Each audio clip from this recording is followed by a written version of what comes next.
Lipliūnų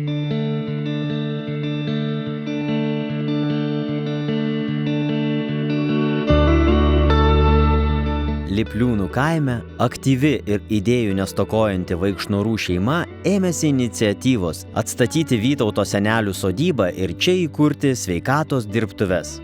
Dirbtuvėms vadovauja Vytauto žmona, kurią pavyko į Dzūkiją atsivilioti iš Kauno didmiesčio. Kaip sako ji pati, gyventi ir kurti tokioje gamtoje yra tikra Dievo dovana. Sveikatos dirbtuvėse vykdoma mažos apimties rankų darbo natūralių ekologiškų aromaterapijos gaminių gamyba.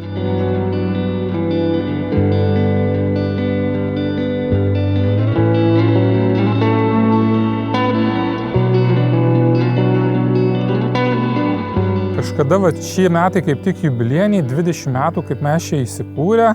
2004 metais mes grįžom čia į mano senelių sodybą. Apsigyvenom senajame senelių name, vietoje kurio dabar yra aromaterapijos laboratorija. Tai aš kaip vadinu tokias veiklas, tokios kaip mūsų yra, tai širdies turbūt verslais, kurie iš tikrųjų visi, jie tikriausiai atsiranda visų pirma iš poreikio savo pačiam ir savo artimiausiams žmonėms, šeimai. Tai kadangi prieš 15 metų tikrai to pasirinkimo natūralių produktų buvo labai nedaug, o poreikis su mažais vaikais buvo didelis. Esam tokie natūralistai ir esam jautrios odos savininkai. Tai tiesiog patiems reikėjo pagalbos natūralios, tai taip ir prasidėjo ta mano veikla.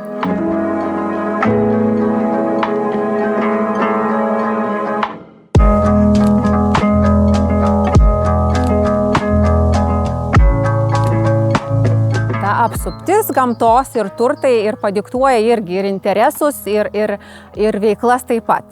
Tai mūsų veiklos apima nuo įvairiausių užsienio kelionių organizavimo, bet tokių tikslinių, patyriminių, edukacinių kelionių susijusių su vaistiniais aromatiniais augalais. Taip pat mes vykdom ir edukacijas žmonėm, kurie tik pradeda susipažinti su aromatiniais augalais ar aromaterapija. Ir didžiąją dalį mokymų iš tikrųjų užima mokymai žmonėm, jau galima sakyti profesionalams, kurie senai jau domisi šitą sritimi ir patys gamina produktus. Tai atvažiuoja pas mus pagilinti žinias. Nors ir gyvenam tokios, sakykime, produktų gausos laikais, kai tos pasiūlos tikrai yra apstu, bet ko pasigendama, tai iš tikrųjų yra to gal asmeninės paslaugos arba asmeninio gaminio. Pačius produktus, kokius gaminam, tai nuo aromaterapijos, natūralios parfumerijos, higienos priemonių, ką begalėtumėt sugalvoti natūralioj kosmetikoje, viską mes gaminame. Mums pasitaikė tokia išskirtinė galimybė, nes tikrai ta parama per vietos veiklos grupę kaimo vietovėm, būtent verslo pradžiai ir plėtrai, tikrai yra išskirtinė galimybė, nes finansavimas irgi, jei taip įprastai būna 40-50%, tai čia siekia net 70%. Visa parama nuėjo tam, kam daugiausiai reikia pinigų, tai yra statybom. Tai yra rekonstrukcija į seno pastato, kuris po rekonstrukciją tapo aromaterapijos laboratorija. Nes ten yra didžiuliai reikalavimai, yra griežti labai reikalavimai gamybai.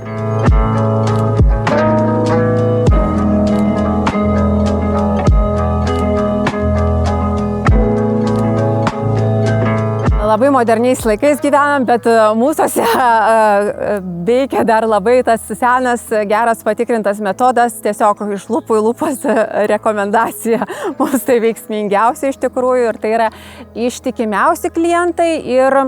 Nes mūsų vis dėlto klientai ar žmonės, kurie į mus kreipiasi, yra tokie ieškantis, išmanantis. Galim pasakyti reiklus ir žinantys, ko nori, tai jiem reikia įtikti. Jų netenkina tai, kas ten yra lentynose ir mūsų to verslo pagrindas, jeigu gaminių kalbant, tai yra būtent, kad mes negaminam į lentyną, kur stovės tas gaminys, nes tada reikia visokių priedų dėti ir taip toliau, kad jis ilgai galiotų. O pas mus žmogus suvartoja ir iš karto užsisako kitą, panašiai kaip maistas. Netgi sudėtinės dalis, kurias įmanoma pasigaminti iš vietinių augalų, mes taip pat gaminam vasarą, renkam, ekstrahuojam ir kitus mokiname, kaip tokius ekstraktus gaminti.